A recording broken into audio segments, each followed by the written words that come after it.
Welcome back to the Keri Report. If you've been tuning in lately, you know we've been on a bit of a supplement streak. First collagen, then NAD, and now it's time to shine a light on creatine. Creatine is often regarded as a go-to supplement for gym enthusiasts, but it has recently been making headlines for its potential roles in brain health, aging, and overall wellness. I actually covered it briefly back in episode 31 with sports dietitian Tara Collingswood, where we focused on using creatine and caffeine to support fitness. However, today we're zooming out and looking at creatine through a much broader lens. Is it worth the hype? Stay tuned. To help explain everything, I'm joined by Dana White, a registered dietitian, certified athletic trainer, cookbook author, and journalist. She's a leading sports nutrition expert who knows how to translate the science into practical, real-life advice. Welcome, Dana. Hi, Keri. Thanks so much for that introduction. I'm so happy to be here. Always a pleasure to see your face. Same. I only wish we were drinking martinis and eating pizza. We should do that very soon.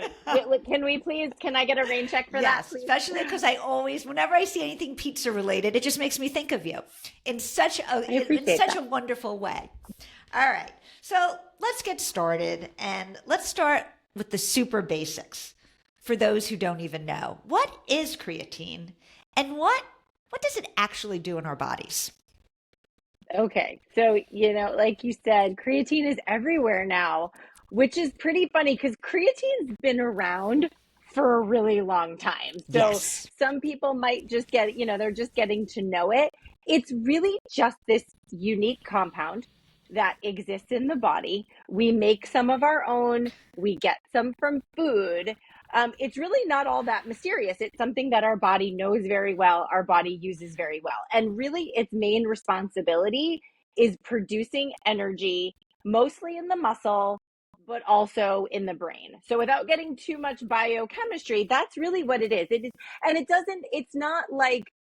doesn't have calories in it, right? It's not really primarily responsible for giving us energy, but it's involved in the pathways that produce energy throughout the body.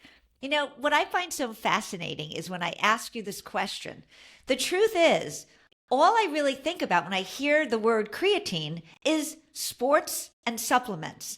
And I even forget, wait, our body makes it? I don't even know why that was even not something I was thinking about, even though I asked the question. I just think of it as strictly as a supplement and forget that the body actually makes it, and even that we get it from foods, which we'll get into more. All right. So since it's all the hype right now, and we hear a lot about brain health, energy, and mood for starters, is there any science behind the claims that the supplemental form, or how do I even put this? Because again, it's all pointing to that people are taking supplements for this. So I guess the question is, does creatine matter in these processes, the brain health, energy, and mood?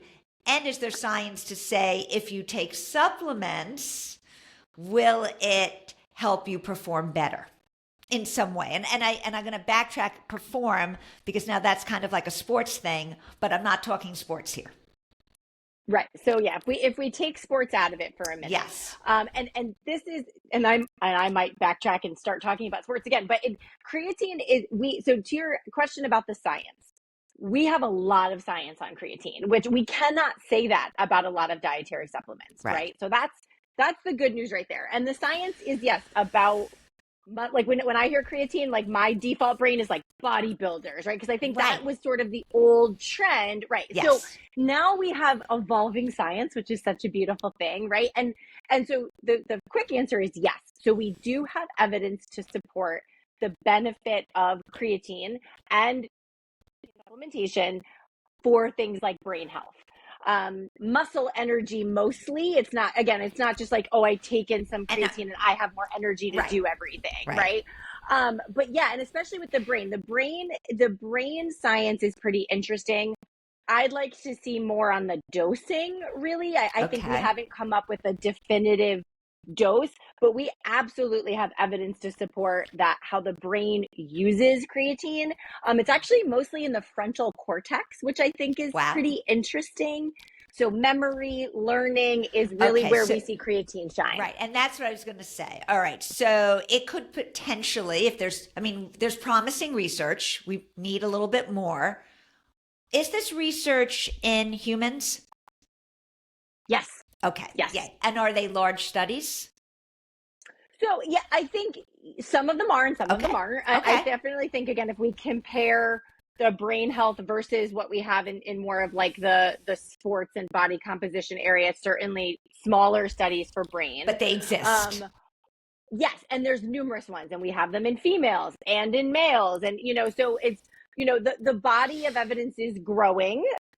I, as a science geek, always want to see more. Right. But there is some. Like I said, I think the biggest area is the dosage, like how Right. much. But is it then, when we talk about brain health and you mentioned memory, can it help with cognitive decline? Or is there not research showing that? No, some of the data does look at that, right? So Okay. there's data looking at the brain undergoing sleep deprivation, right? So there are some like very specific. Then they're looking at Alzheimer's, right? And so again, I think that's where we're still a little choppy in Okay. having all this definitive data, but we know that it's safe. And when we're maybe like, when I think about it from a lot of the athletes that I work with, or even just, thinking aging females, aging women is another area I'm looking at the research. Like, I feel like there's kind of a win-win perspective. Like, there's not really a downside. Is it going to change your life? No, no. But, Too bad. do we, I wish we could find a supplement that would change our life. But to me, I'm feeling pretty good and certainly comfortable recommending it. Where I cannot say that about all dietary supplements for sure. But here's the thing too then. Is the research showing that those that could benefit, and especially, again, let's just stick to brain health and energy, which was more like muscle, you were saying, and mood, is the research showing that people have decreased amounts of it? Like if they were compare it, like some people have X amount of creatine and therefore they would not need supplements. Those who are slightly deficient, if that's a possibility with creatine, is it that because they're deficient and you give them more creatine, they do better? Like, where's the starting point on this? If there is. See, I love the way your brain works. And that's the thing. I don't think none of the data I have seen is really assessing like the baseline levels of it. And you're right. We like to see that. It's like if you're deficient in something, there's one benefit versus, if you're not deficient in it, do you still see some improvement? We do know certain populations, women being one of them, tend to have less creatine storage. They tend to take in less from their diet, right? So we certainly can draw some of those conclusions. But I've yet to see a study. Doesn't mean it doesn't exist, right? But I haven't seen a study where there's like, okay, we took X amount of subjects that were all deficient in creatine and we corrected that deficiency and then we saw this. Well, Dana, do we know? I mean, again, this just popped into my head. Like we know how much calcium we should be consuming every day, what our needs are for certain vitamins. Is there a specific amount that we need of creatine? And we actually get it measured in our bodies so we can know like, oh, you need this amount of per day for optimal health.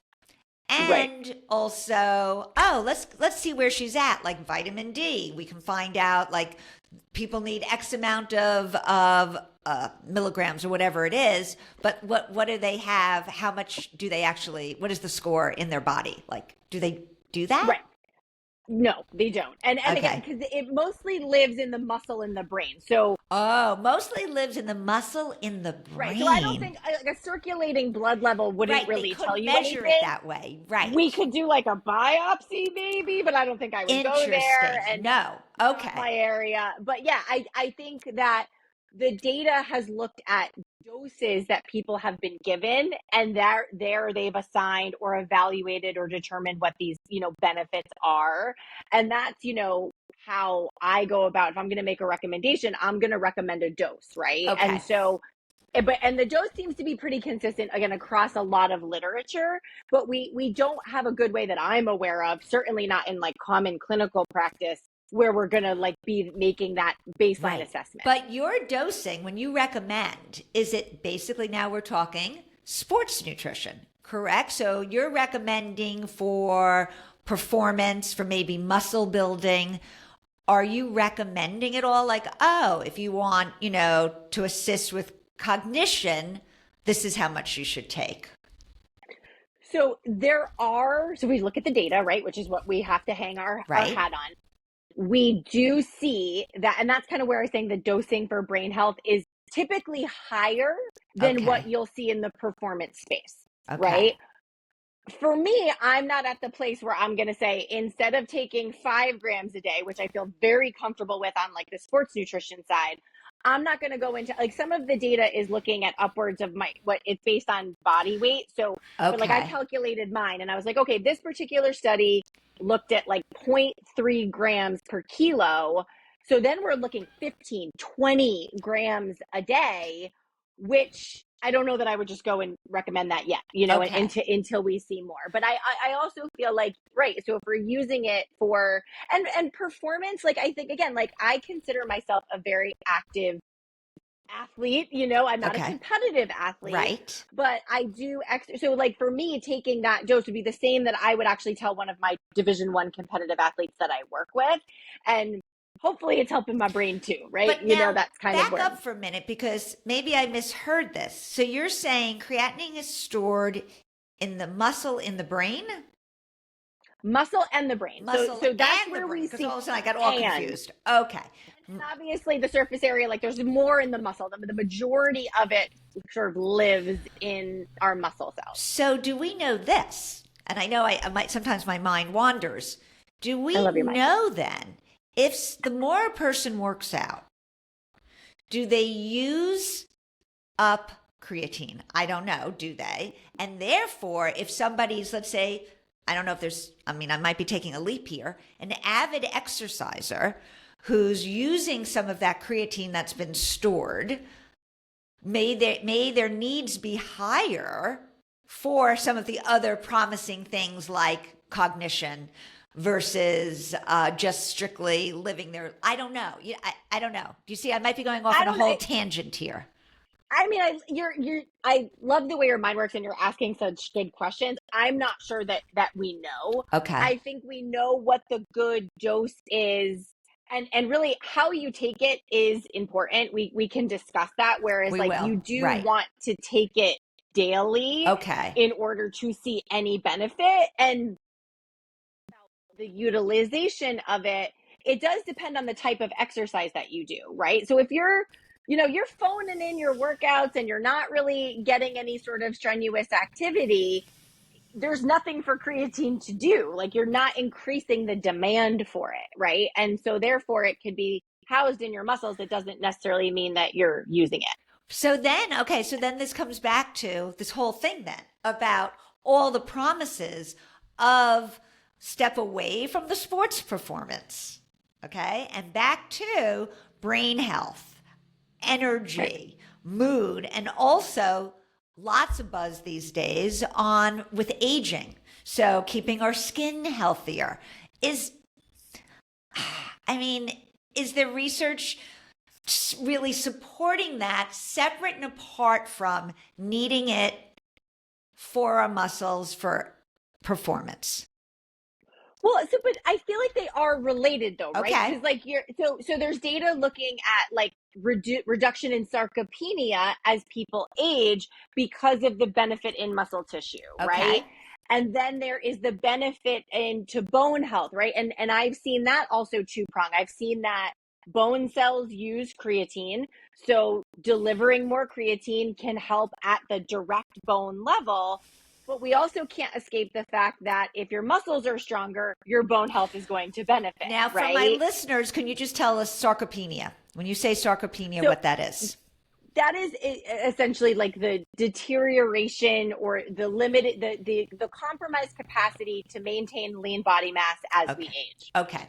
And so everyone as we age is subject to that, right? And we see different populations struggle with it. And so we try to counteract that as much as we can by physical activity, right? And we do see this benefit where if we are giving the muscles this creatine, and that again can be from a supplement, it can be from food, that we're going to be giving the muscles this ability to produce energy to be stronger, so it is a hard thing to sort of tease out, where I think that there can be benefits to aging that sort of span a variety of different components. So then would it be like, who needs it? Does everybody need it? Should everybody be supplementing with creatine, or are there specific populations that should be? So I think, and you could certainly find some people out there saying, yes, everyone should take it. And I don't know that I'm quite there yet, but okay. I do. So it is difficult to get this sort of therapeutic dose that we've seen in the literature of where we would say, okay, if you want to see these benefits, this is the recommended dose. Eating food alone would be difficult. Okay, so let's for a moment wait. I'm sorry. So when we say food alone, what types of foods would we find creatine in? In predominantly animal-based foods, like animal protein. So, milk has a little bit, but then meat, poultry, seafood is probably where you see the most. Is it more because of the animals and the muscle that's found in? Okay. Yes. But just to give you some perspective, a pound of beef has about 1 to 2 grams of creatine. Okay. So looking at a 3 to 5 gram therapeutic dose, right? I'm not going to eat that in any, I have no other thing. I would just be eating meat all day, right? So that's not realistic, right? And so when we see that, so when we know very well, like women tend to they store less than men, they consume less than men. So certain populations, like again, the supplement is the reasonable sort of, mechanism. I relying on food alone to hit these therapeutic doses would be really tricky. Okay, but so let's talk dosing. So in the literature, and you referred to 3 to 5 grams. So 3 to 5 grams, what is that benefit of, what are the benefits from 3 to 5 grams?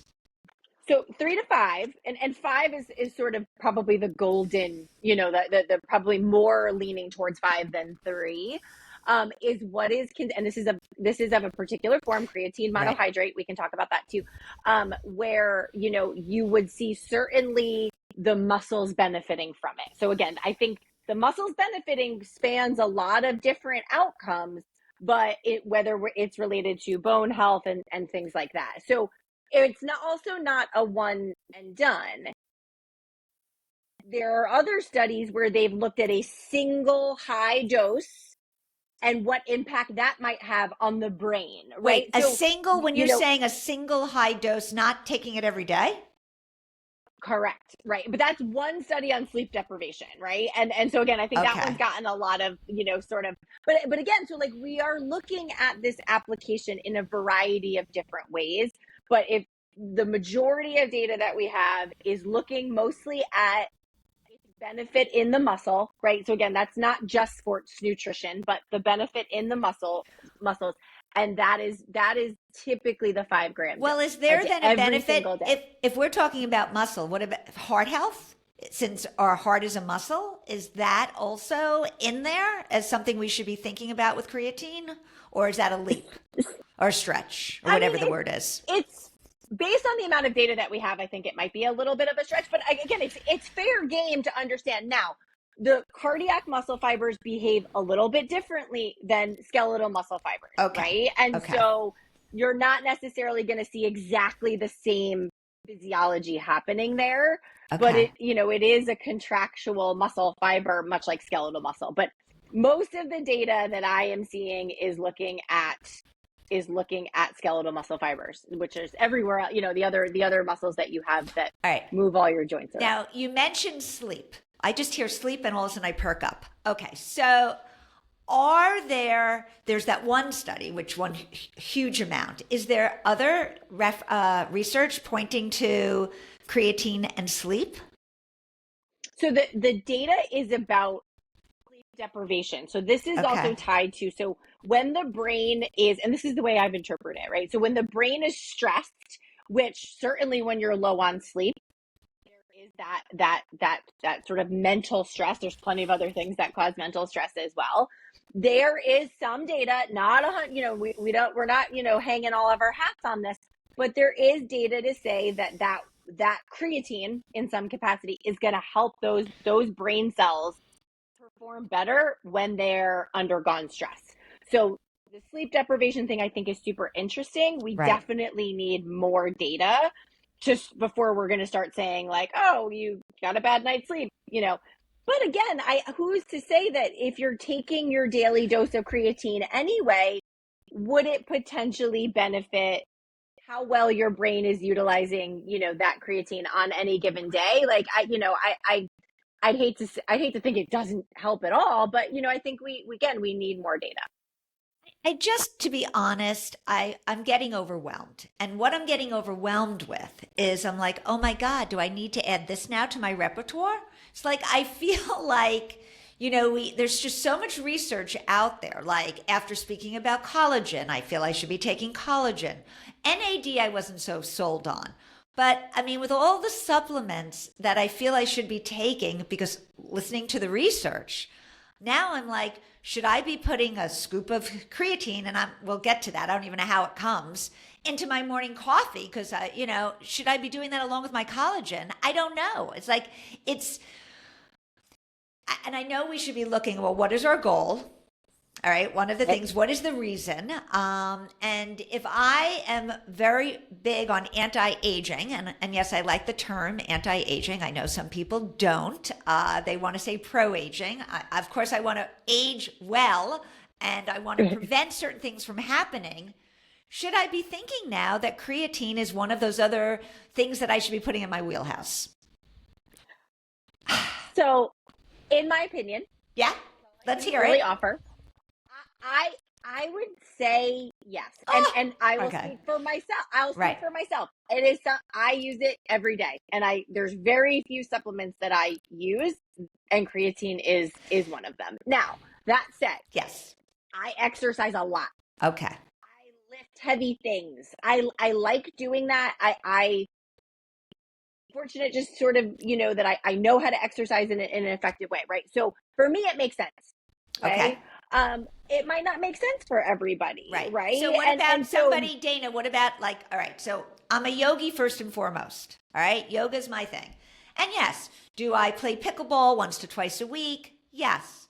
Do I lift weights ever since my shoulder surgery? Yes. I only do 30 minutes twice a week, upper body. I don't know, but I know that falls short of anything like you're doing or what other of my listeners are doing, but it's probably also more than some others are doing. So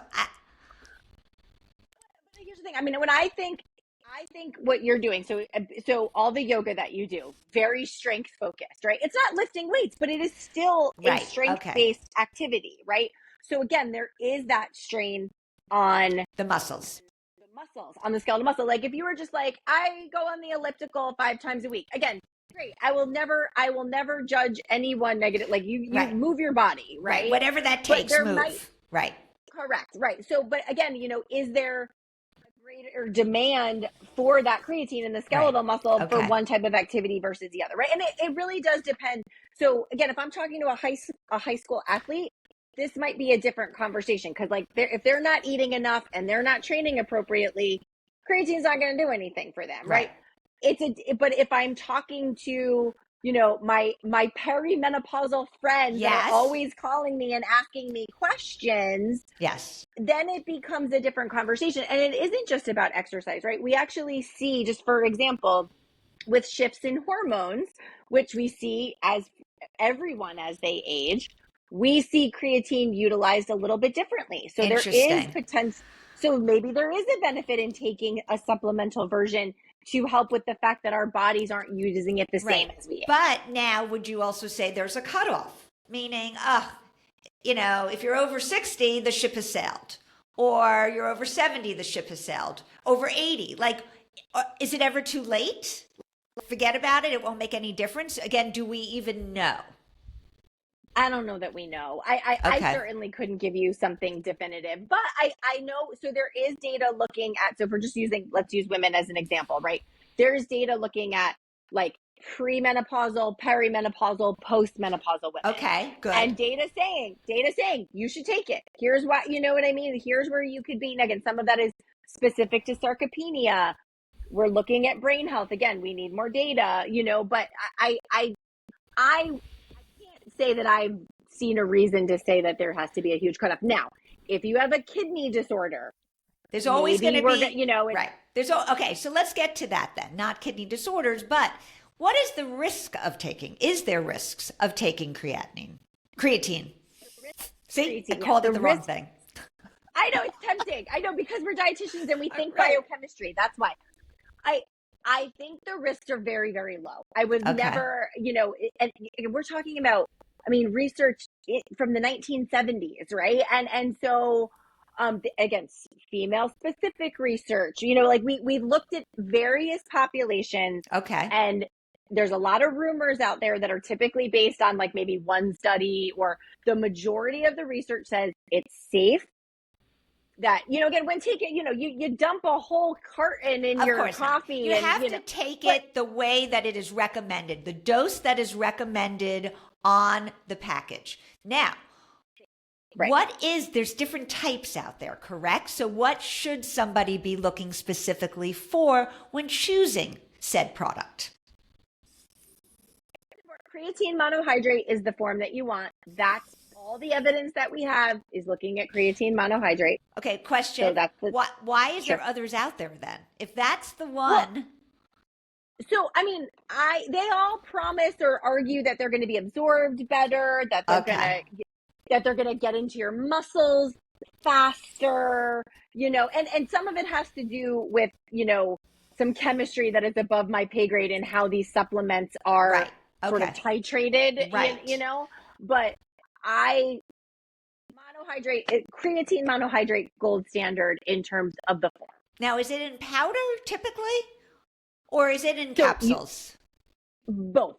Okay. I tend to, and this is like one of my tips when people are sort of shopping for one, is that you want to pay attention to the dosage. So some people might be more inclined to use pills, but not realizing that they have to take like 6 pills, in order to get the same amount. So powder to me is the most sort of user friendly. It's if thinking about things like some collagens are like these big bulky, this is a very, very small amount. Really? It's not, because really well. With the collagen, I think I needed 2 or 3 scoops. I always did 1. Now I'm on to a different version of collagen, but I was only doing the 1 scoop. And I'm like, why am I doing 1 scoop? I'm not getting the dose, but I didn't want to keep scooping. So creatine. You don't have that problem. Tiny amounts. And you don't taste it? Do you taste it? No. Okay. Nope. I know and it doesn't have a flavor, so I certainly recommend mixing it. Like I mix mine in my electrolyte drink that I have, and I just taste the electrolyte drink. It dissolves pretty easily, which unlike, you don't always see that in powdered supplements, but it's really pretty user friendly. With so many supplements, we'll say you have to give it 6 to 8 weeks. Like when I recommend probiotics, don't expect overnight that you're going to see any difference in your digestive health. You need to give it time. Collagen, I've been told also, blah, blah, blah. Creatine, again, how long should somebody know will they ever know that it's actually working? Like, is it something like, oh my God, all of a sudden I feel blank? I don't know. Or is it not really you're going to feel any different at all, but perhaps you're just, because again, if we're not doing performance, so maybe I'm thinking performance, a person might actually feel maybe a little stronger or not. Yeah. Well, and that's the thing. So like, that's sort of one of the sort of main barometers that I can think of is, and again, it doesn't mean all of a sudden you're going to lift, triple the amount that you were lifting the day before, but maybe, that point where you like that onset of fatigue is going to be delayed, right? Okay. Or you're going to notice I'm not as sore after these workouts as I used to be, right? So they are kind of smaller, more subjective. Longer term, you might see some changes in your body composition, right? If you monitor that in any way. But you do need to take it consistently for several weeks before you're really going to be able to get those types of benefits. But I'm gathering, if we're going to talk about, because I keep harping on brain health, a lot of that we won't know, right? We just have to think maybe it might help prevent some cognitive decline, perhaps, but we won't. It's not like something we can measure. Well, I mean, in research, they do measure it, right? They give baseline. They give like baseline cognitive function screens, and that and then they've improved. So people have actually improved. Yes. And so is someone going to do that in their home office? Probably not.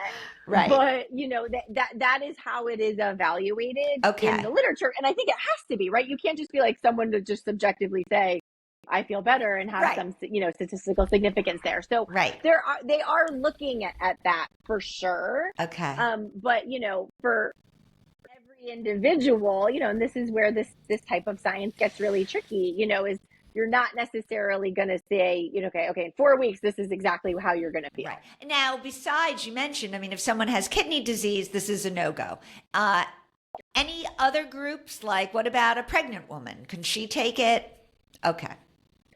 There is data looking at pregnant women taking it. Again, those hormonal fluctuations tend to limit amount of creatine that we're able to have on our own or produce on our own, right? And so that's not really my area of expertise, but I have seen the data looking at the benefit and the safety in pregnant women. Now, there's always, if you're having complications and any sort of medical condition, obviously you have to consult with your doctor. And really, even on the kidney side, I think if you don't have kidney disease, I think there was some old sort of bad rumors that said, oh, it's bad, creatines can be bad for your kidneys, right? But at the doses that are typically being recommended, you would not have to worry about your kidneys being negatively impacted at all. So there really isn't any other group that you would say this is not for. Right. Okay. Correct. What about children? Just curious. So that's the thing. We don't do that sort of science in children. Right. So there is no science. There's no. Okay. So, but we know creatine declines as we age, right? So you could, that younger individuals are going to probably are going to have a better ability to generate it, to hold on to it. But I'm not ready to start giving it to kids. Right. So this is another area then, to be clear, back to how we started this conversation, our body makes it. Yep. But as we age, it makes less. Yes. Okay. And we're also we don't able to store as much. Mm-hmm. Okay. Yeah, exactly. So again, your muscles aren't holding on to it as much. It's just, I know, it's a lot. Oh my God. It just keeps getting more and more depressing. All right. So aging. Aging. It's like everything just declines. Like, right. Yeah. Okay. Yeah. I know. But that's why I think, creatine there is no magic pill. There is no magic bullet. We know that really when it comes to all of these, trends. This is one we actually have some science behind it, but it's not like you can just take creatine and everything's going to be fine, right? We still need to move our bodies. Yes, we still need to eat right. Blah, blah, blah. Right. Okay, we still need to do all those things. But given doing all those other things, this is a trend. I mean, yes, it's weird. It's been around, especially for you in the sports world. It's been around forever. I think as I started again this episode by saying it has expanded. More and more people are interested in creatine outside of sports nutrition. Do you then think that this is a trend that is one here to stay, because there seems to be more and more research, one that is promising, and one that you do hope sticks around? I would give all three of those a yes, right? And I do not take my supplement recommendations very lightly. I I really, don't really think don't. you do. And I trust you. That's why. So now, you mean, when I see you, we're both going on an influencer trip in July. Do I need to be taking creatine with me? Like, can I miss a day or two? Or can I, like, what's the deal? Okay. It's so funny. Well, this comes up a lot because traditionally, again, most commonly, creatine is a white powder. So Oh, do my, you want right. to go through TSA with a white powder, right? So, and now there has been a response to that. More companies are making like travel sticks of it, which Smart. I think is, yeah, which I think is nice. And like here's the thing, there are maybe certain populations where, so you have to keep taking it, right? Yes. You should Consistency be is taking key. it. Yes. And really, even on days people are like, oh, if I'm not exercising, I don't need to take No. it. Like, no, you should take it every single day. Yes. Do I think we need to get crazy and take it because we're traveling for 48 hours? No. Okay. I'll go right back to it when I get home. Okay. Good. Because Dana, I don't have room in my suitcase for anything. Okay. Me taking I know it's very okay, small dose I of powder. understand that. Yes. But a carry-on for me is already challenging enough. But yes, I understand it's just a little amount. I'm not going to bring mine either, so don't Okay. worry. I won't ask you to cough it up when we get there. All right, good news. All right. So, anything I didn't ask that you think is important that for my listeners to know? I do. I think two things just when it comes to, again, if we have people that are thinking about this and saying, Right. oh, I want to go out and buy it, there are a couple of things I would keep in mind. One is that you very much want to get a standalone product. You don't want to get combo. You don't want to get it in your protein powder. Got it. You want an isolated, separate supplement. And we want that specific type, which was the monohydrate. Correct. Okay. Correct. Standalone monohydrate. Standalone monohydrate. And now here's the other one. I do recommend, whether you are a competitive, I mostly work with drug tested athletes, right? So they're subject to drug testing. I tell them to seek out third-party tested dietary supplements, okay? Right. I realize not everyone is a drug-tested competitive athlete, right?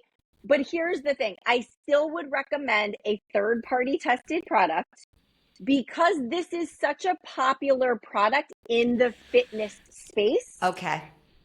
We do see contamination and we do see adulteration happen. Right. Okay. So I would still, just to be on the safe side, get something that's been third-party tested so that you know that the dosing is proper. Like, what you see is what you get. Yeah, so very that you're important. Actually taking. Yeah, I mean, that's important sure. with all supplements, right? With all supplements. Sure. Okay. And I get some people like, well, I'm not. Do I need to pay extra for this third-party tested product because I'm not? Yes. No. And there are. Right. And there are, I would go for the third-party tested products that are for athletics, though. That's what I'm saying, like, for that reason. Got it. NSF for sport, informed sport, like those types of products. Because I worry with it being so popular that you're going to get some bad actors in the marketplace that will say, hi, I'm third-party tested, or maybe, they're not checking the product with the same level of care. So that's the sports dietitian in me. I can't help it. I think it's very, very important. Okay. Yeah. And I think now because it is so popular, they're adding it to everything. So for someone to be like, oh, it's in my protein powder, it's fine. Like, no, like you want to take the separate stuff so that you know the dose. Yeah. Okay. So is there a brand? I mean, is there a brand you recommend that you feel comfortable recommending? I'll give you several brands, right? Because give us several. Right. So Thorne is a very good one. They make a third party tested product. Okay. Clean is another one with a K, Klean. Okay. Another one, third party tested. Now is another brand. And full disclosure, I don't currently work for Now. I have worked for them in the past. Okay. But again, third party tested is what you want. So those are three. Okay, great. Optimum Nutrition is another one that is going to offer a third party tested. So there's 4 options for you. Wonderful. Where you could get something third party tested. Yeah. Well, Dana, thank you so much. This has been a wealth of information, and and I can't wait to see you next month. I can't wait to see you. Thank you for having me. I'm so happy you asked to talk about one of my favorite subjects. Yes. Enjoy the rest of your day. Thanks, you too.